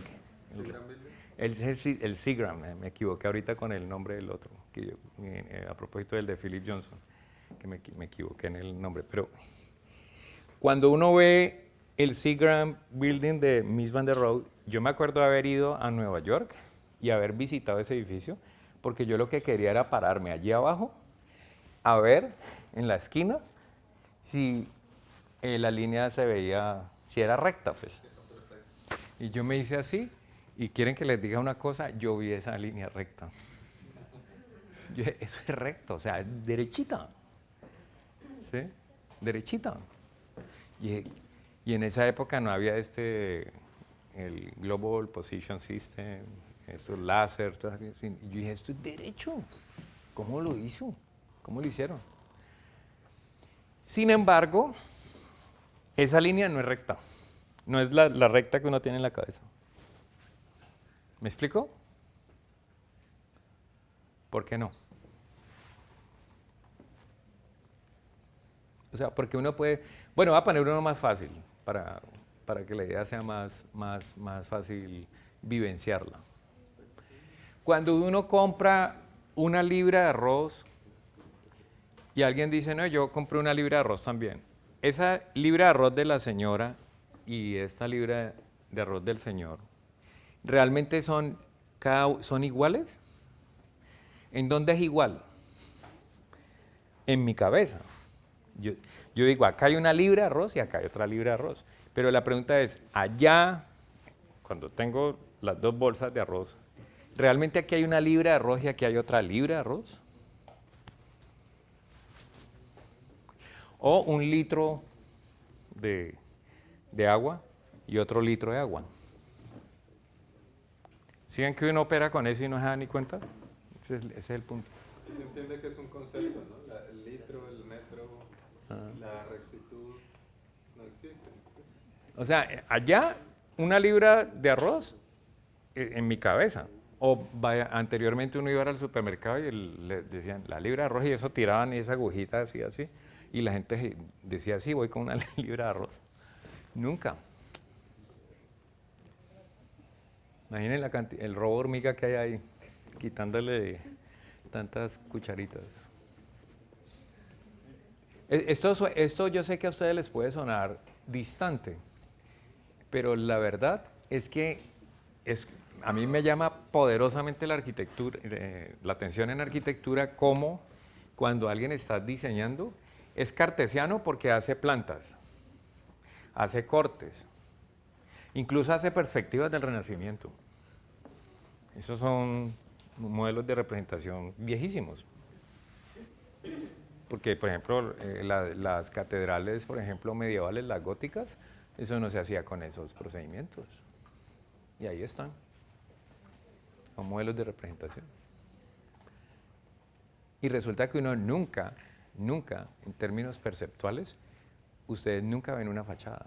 Esa fachada que ustedes dibujan, nunca la ven. ¿O sí?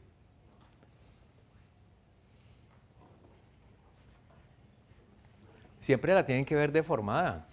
¿Sí me entienden? Ustedes nunca pueden ver una ventana como la que tienen en el plano. Si ven el lío, ustedes tendrían que estar a una distancia para verlo más o menos así. Y tener un solo ojo también. Y tener un solo ojo. Pero es que ni así, ¿no? O sea, porque siempre va a estar deformada. Ese es el problema de la deformación, ¿no? En perspectiva. Porque ese es un cuento que siempre han dicho de Mies y de Le Corbusier, que ellos eran tuertos, ¿no? Bueno, menos mal, ¿no? Y por eso se habla tanto de los volúmenes platónicos y de la perspectiva que ellos planteaban. Y de pronto Platón también era tuerto, porque para Platón las deformaciones en arquitectura eran infames, ¿no? Ustedes saben las deformaciones en el arte griego, ¿no? ¿Sí? ¿Tú recuerdas la anécdota? Famosísima. La escultura que ganó una escultura que era deformada. O sea, la hizo el artista y cuando la mostró, dijeron, pero ¿cómo así que esta va a ganar? ¿Por qué? Era súper cabezón. Porque iba a estar en una parte alta. Entonces, al verla en perspectiva, si la hacían normal y al ponerla ahí a la cabeza se iba a ver más pequeña. Entonces la hacía más cabezón para que se viera proporcionado. Esa es la teoría. O sea, ¿por qué el artista que gana? ¿Por qué gana? Porque tiene más teoría. Porque está pensando por sí mismo. Hace un marco teórico. Entonces, cuando él lo presenta, dice, es que esto es así debido a que cuando la pongamos allá se va a ver así. Y en efecto, ¿no? Al ponerla, sí, se ve perfecta. Pues visualmente. Viva la teoría, ¿no? O si usted está trabajando, por ejemplo, en arquitectura y se sabe los 5 principios de Le Corbusier y el profesor está trabajando con ellos, pero no le dice a nadie, ¿a quién le va a ir mejor? El que sabe eso.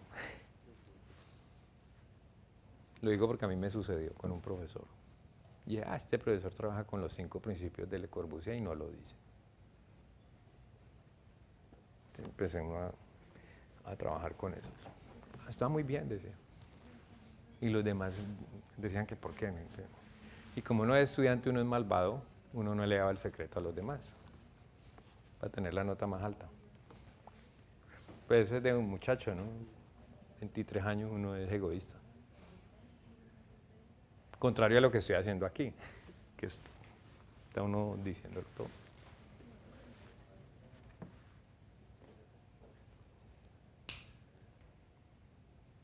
Entonces, yo les decía, de entre las cosas que he dejado en el tintero, una, es porque uno podría decir la venganza, o la revancha más bien, de Vitruvio. ¿Por qué dije eso?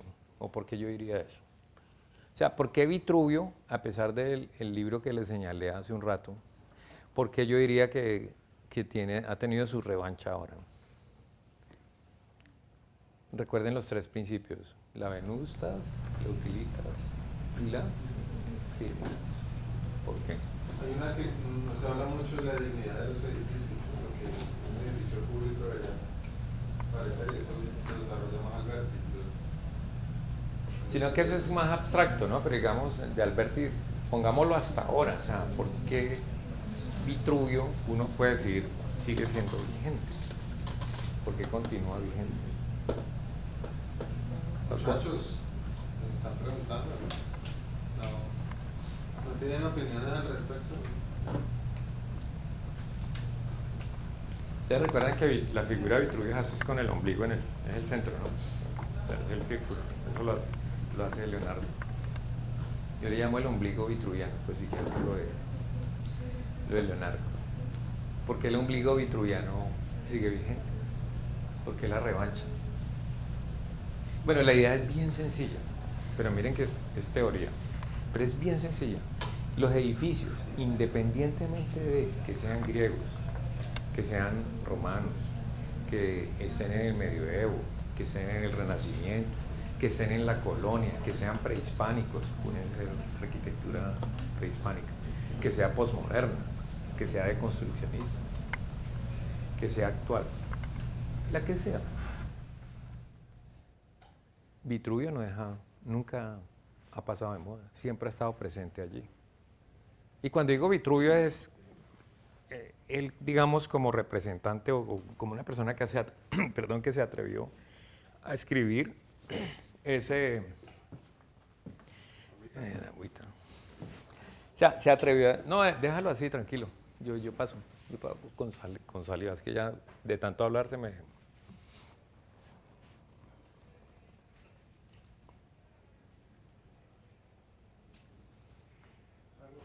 Fernando, no sé, una manera tal vez como de entender la historia sin perderle el respeto a la historia puede ser no en una línea de tiempo. Es que si tú no respetas la historia te va a ir respetar. Exacto. Pero sin respetarla me refiero a no seguir tanto cronológicamente, sino a tener una comprensión más holística de la historia y poderla poner sobre una mesa, no importa el tiempo, que sí lo pueda identificar, pero es que cuando yo busco un referente para poder digamos, realizar la analogía a algo que estoy interpretando, no importa tanto el tiempo en el que está el referente, sino que hace parte... Hay unos referentes allí, hay un depósito de cosas. Que lo pongo sobre mi mesa de trabajo. Claro. Que lo tengo en diferentes tiempos. Claro, y fíjate, esto enlaza con lo que acabo de decir, o sea, cuando uno dice Vitruvio, Que es tan contemporáneo hoy en día. ¿por qué sigue siendo, por qué el ombligo vitruviano? O sea, al que he hecho mención desde el principio. Hombre, porque independientemente de la época, todos los edificios, ahí viene con qué cumplen. Cumplen con, debe ser firme, independientemente del estilo, de la época. La buena arquitectura debe ser. Siempre, que esta trabaja con el paradigma einsteiniano, toda esta que les he señalado. ¿La arquitectura debe ser firme? Sí. ¿Debe ser útil, cumplir con una función en un momento dado? Sí. ¿Y debe ser bella? Sí. Claro, cumple con eso. Ahora, si la belleza está previamente, puede ser la cultura, ¿no? Uno puede decir, porque esa parte no se la he comentado, pero uno puede decir belleza, utilitas, uno puede hablarlo en términos culturales, o sea, es algo que ya existe allí. Y en las, digamos, tradiciones arquitectónicas, uno puede señalar que dentro de esas tradiciones uno las hereda. En las culturas, digamos, más tradicionales, conservadoras uno ve eso. En las comunidades indígenas, ancestrales, se repiten las fórmulas. Y está bien porque son probadas y funcionan perfectamente. Entonces, esas, digamos, esa arquitectura, la nuestra, la de ahora, al igual que las anteriores, todas han pasado por el filtro de ese ombligo vitruviano, porque tienen que cumplir con eso, incluso el de la belleza, que es el más como difícil, porque uno dice que lo bello, eso es relativo y tal, pero no olviden que lo bello está muy relacionado, en esa época estaba muy relacionado, en griego se dice kaloi, kaya, gatoi, lo bello es bueno, o sea, una cosa es bella porque es buena, y algo es bueno porque es bello, o sea, no hay esa separación entre lo bello y lo bueno. Identificamos los referentes, porque no cualquier arquitectura es un referente, ¿no? O sea, Claro. Es una buena arquitectura que se cataloga como buena arquitectura, aquella que cumple con la triada. Que al final. Sí, esa es la revancha de Vitruvio, o sea, es perenne, o sea, eso no puede cambiar. ¿Cómo va a cambiar? Imagínense que un edificio o una casa no sea firme estructuralmente, terrible. o que no cumpla con, no permita que se desarrollen ciertas funciones. Horroroso, ¿no? Y si cumple con eso, necesariamente un edificio es bello. Bello. Sí. El problema en la modernidad es que uno le pregunta a una persona, ¿esto es bueno o es malo? Y dice, depende. ¿Esto es bello o feo? Depende. Lo malo se volvió relativo.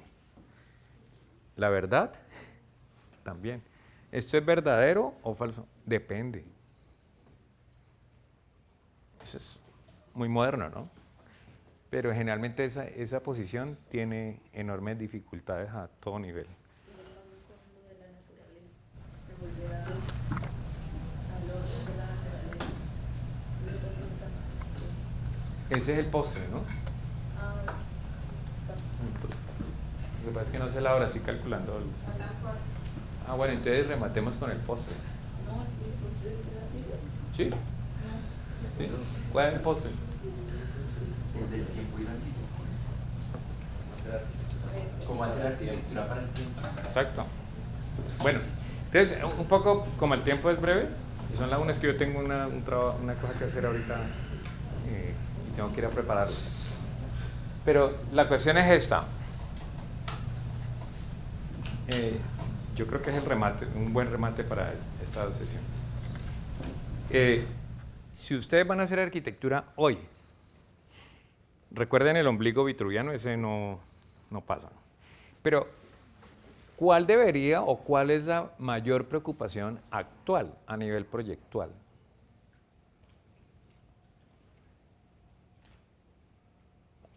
Más allá del tiempo y del espacio, más allá de Perrol, de la tipología, todas esas cosas. El único que se ha salvado es Vitruvio. Pero ¿cuál debería ser hoy el leitmotiv para la proyectación arquitectónica, teóricamente hablando?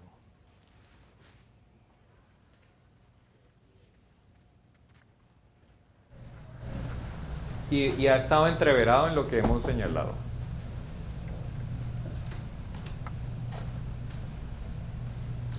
Y ya, ustedes ya lo saben. Estoy absolutamente seguro. Era eso.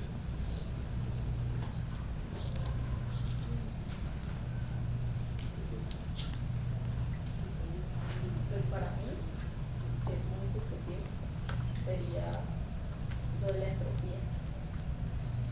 O sea, que vuelva a no contaminar. O sea, que el humano se vuelva parte de la naturaleza como orden y no se vuelva esta persona que es fuera de eso. Pero no es eso. Para usted que está en la esquina derecha. ¿Escuchó la pregunta? No, señor. Para ti.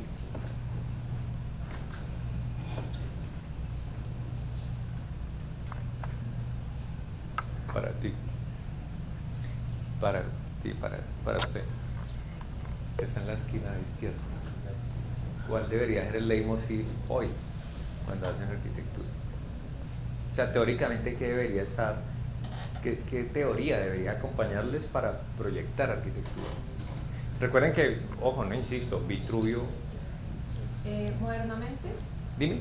¿qué teoría? La pregunta es, ¿qué teoría debería acompañarnos ahorita en el proceso de hacer la Cuando tú vas hoy a hacer arquitectura, ¿cuál debería ser tu mayor preocupación para hacerla teóricamente? Tú dijiste que la entropía. ¿Puede ser una teoría ya establecida por alguien?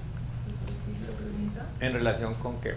Digamos, o sea, teorías de la arquitectura, pues digamos, del final del siglo pasado, por ejemplo, el postmodernismo, a mí me parece algo muy importante que hacer, que saber antes de hacer arquitectura moderna, si eso es lo que se refiere a la pregunta. Vale, gracias. O sea, aquí está hablando el confort, pero pues también la persona, ¿no? Quien habita el espacio. O sea, es que no sé si una persona hace una teoría, pero ¿Quién más? Mírame. Tú.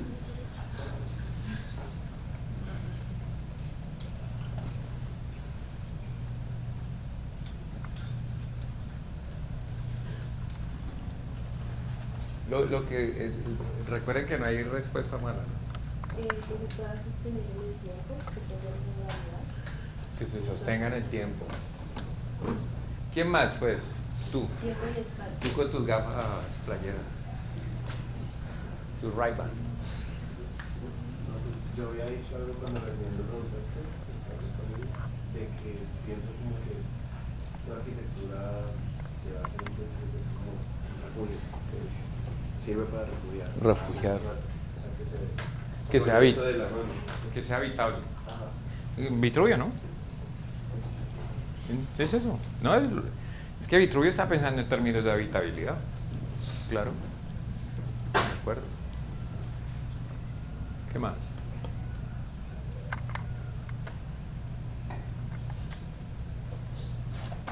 ¿Recuerdan el texto que les mencioné? Yo no sé si tuvieron la oportunidad de buscarlo. El que les dije que está recién salido del horno. Más allá de la forma, de la biomorfosis a la biomimesis. No lo buscaron, ¿cierto? Hombre, voy a decirlo porque el tiempo es breve. Hoy, palabras claves para la arquitectura, que ya las han mencionado. Entropía. Muy bien. Espacio Medellín, ¿no? Sostenibilidad o sustentabilidad. Esas dos palabras son complicaditas, pero hablemos de sustentabilidad. Entropía. Tú creo que también dijiste cambio climático, ¿cierto? Pues, no lo dije, pero sí tiene. Bueno. Sí. Pero esto no puede ser una moda, ¿no? Es que esa es la vaina, que se vuelve como una moda. No es una moda. ¿Cuál era hace 20 años esas palabras? No, o por ejemplo, ¿cómo es la arquitectura tradicional? Sí, era tradición. O sea, si ustedes, por ejemplo, ¿por qué no hay arquitectura de la que se habla en los libros de historia de la arquitectura en la Amazonía? ¿Es que allí no ha habido arquitectura? Claro. De hecho, la hija de Teddy Roosevelt, a principios del siglo XX, fue a Brasil y se internó en la selva y encontró rastros de cerámica. Para que haya cerámica es porque había arquitectura. Y hay malocas, ¿no? Ustedes saben. Ha habido una arquitectura en la Amazonía que es amarrada a la tierra, que es verde, tanto que desaparece. En cambio, la arquitectura egipcia está allí. En Mediterráneo, el Mediterráneo era lleno de bosque, eso era verde. ¿Ustedes saben para hacer una iglesia gótica cuánta madera se consume? ¿Cuántos bosques se destruye? ¿Ustedes saben cómo son las bases de una iglesia gótica? ¿Saben cómo se hace? O sea, son troncos de árboles, de los diámetros más o menos así, y están cada 30, 40, dependiendo de, no más de 1 metro. O sea, eso es un pilar, un árbol y otro. Con martinetes, pues, de la época, ¿no? Enterrando lápices. Imaginen como un lápiz, pero de ese tamaño. Y sumamente largos.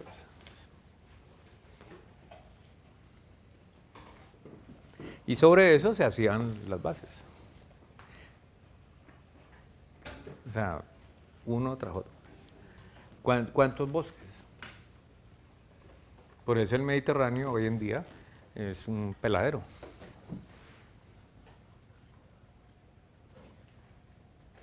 Y el nivel del mar también del Mediterráneo ha bajado, ¿no? Se entiende la modernidad como era, de alguna forma, como la implementación de esta cultura occidental grecorromana del Mediterráneo y pues todo lo que viene detrás en el resto del mundo, ¿no? De alguna forma la modernización del mundo y luego la globalización que viene detrás. Sí, sobre todo a partir del siglo XIX, Es un ¿no? poco Con la materialidad. Es un poco la transposición de esta lógica que está muy relacionada a lo que está señalando en otros contextos, como la Amazonía, hablar de modernidad en la Amazonía, pues, Manaus, por ejemplo, en el teatro, eso es una locura.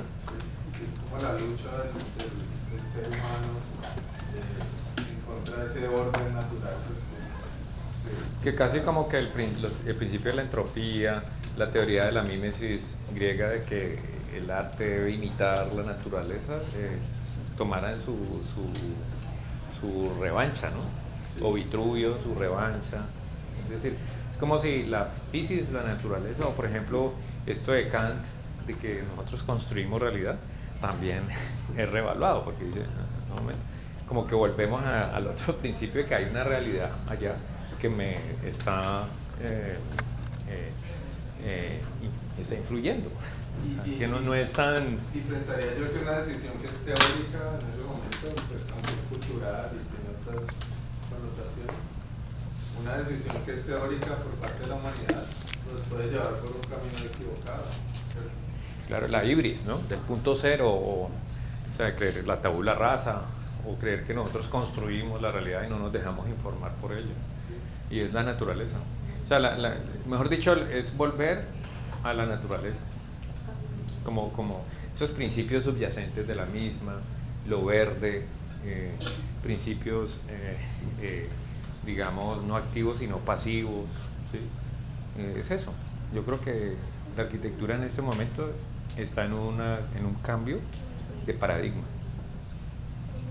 Y ese cambio de paradigma se llama arquitectura sustentable. También hay otros nombres por allí, regenerativa, también se está usando.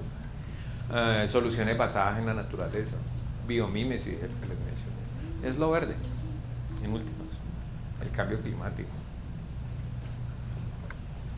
Yo creo que es buen remate, ¿no? Creo que podemos dejar allí, no sé, salvo que tengan preguntas.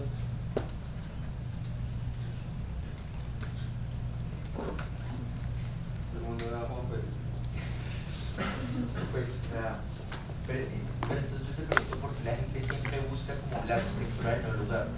O sea, eso siento que me han hablado mucho en la carrera y ya no es la arquitectura, no, uno cómo construye para el no lugar, para... Pues Kohlhaas, por ejemplo, que es uno de los champions de esa idea, pues sí, uno va y, pues, a pesar de que los aeropuertos son como pues, diferentes, uno ve diferencias, no todos son iguales, pero uno a cualquier aeropuerto que va, sea en Francia o Estados Unidos o España o aquí en Colombia incluso, o en Latinoamérica, pues sí uno ve diferencias pero uno dice, no, pero es como el mismo, es lo que estás diciendo, ¿no?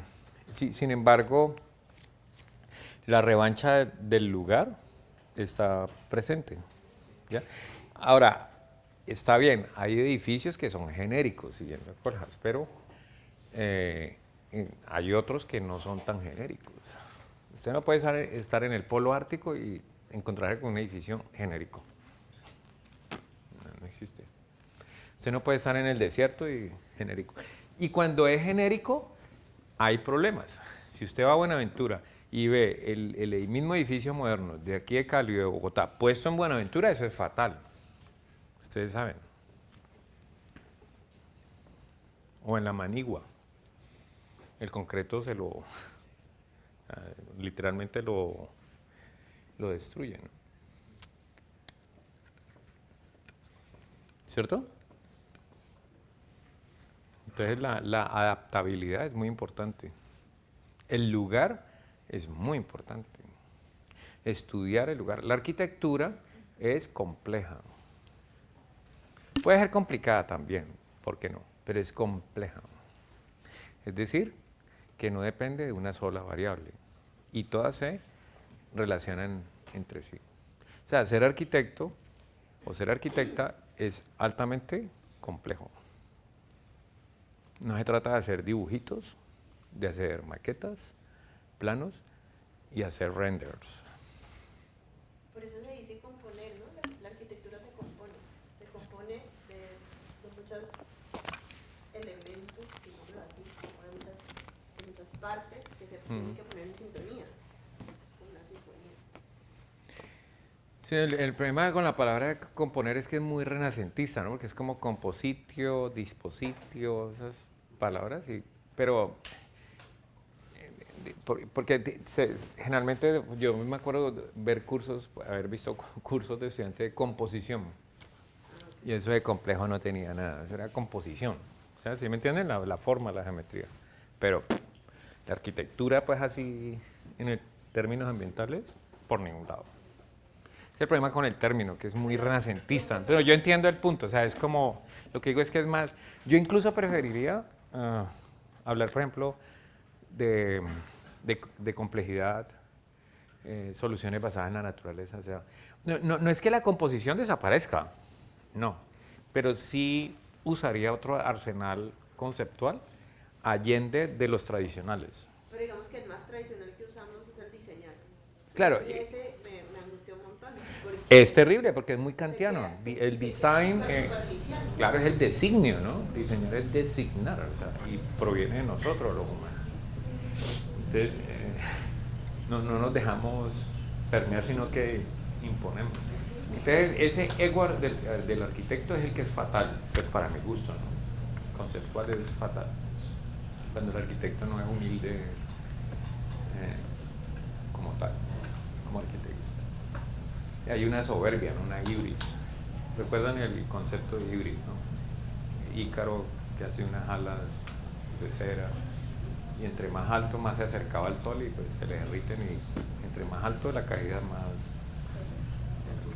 dura. Pues digamos que esa humildad referida a no poder entender que nada se hace de cero, que todo ya se ha creado antes y uno lo que hace es A quitarse el ego. recrear. A quitarse el ego, porque si usted tiene el ego del arquitecto, pues ahí está. Y déjame decirte que yo, la mayoría de los arquitectos que veo en su ingenuidad tienen un ego gigante. Da pesar, da grima verles con ese ego. Cuando hablas de composición, ¿te refieres más a trabajar con partes? Sí, Y que esas partes incluyen la naturaleza. Sí, a trabajar turísticamente con muchas partes que provienen de diferentes puntos. Claro. A poner en sintonías a lo que sea la diversidad. Claro, ¿no? Y el reto en ese sentido, pues siguiendo la línea. Pero lo que pasa es que a mí las palabras cuando ya vienen con esa carga, yo les tengo, yo soy cauto porque la palabra trae su estela, ¿no? O sea, viene con la carga histórica. Entonces uno dice, uy, ¿qué hago para...? Y eso informa mucho, la palabra, los conceptos, eso informa mucho y hace que ese lenguaje limite también mi realidad. Entonces, por eso la necesidad de usar otros conceptos, otras palabras. Pues para mi gusto yo pretendo más eso porque es la única forma de salirse de eso. Semióticamente, ¿no? Sí, y también porque cuando uno habla de las partes, fíjate que en el lenguaje uno ya está separando y uno dice, no, luego yo las pongo, ¿no? Pero realmente en términos de complejidad, por ejemplo está el agua. Cuando ustedes ven el agua, eso está hecho de dos, esa es la molécula del agua, ¿no? H2O. Sin embargo tiene hidrógeno y oxígeno, 2 de hidrógeno y 2 de oxígeno. Pero las propiedades, por ejemplo, del hidrógeno son unas propiedades, tiene unas cualidades que son muy distintas a las del oxígeno. Y cuando se juntan y hay agua, yo esto me lo puedo tomar. Pero a ustedes no se le ocurre en el hidrógeno por aparte de tomárselo ni el oxígeno. Son tóxicos. Pero juntos generan agua. Y esa agua tiene unas propiedades que son distintas a las partes que la componen. Es decir, no son las propiedades ni del hidrógeno ni del oxígeno. Las propiedades del agua son diferentes. Son emergentes. Esa es otra palabra que yo preferiría usar para la arquitectura. Emergencia. Y eso en el diseño, es que esa otra palabra que viene de lejos, que tipología, que diseño, son cosas que realmente afectan bastante la formación de un arquitecto. Y yo diría que ese es el reto. Me voy contento porque sé que esto queda grabado y nos ayuda para el texto que estamos trabajando. Muchas gracias.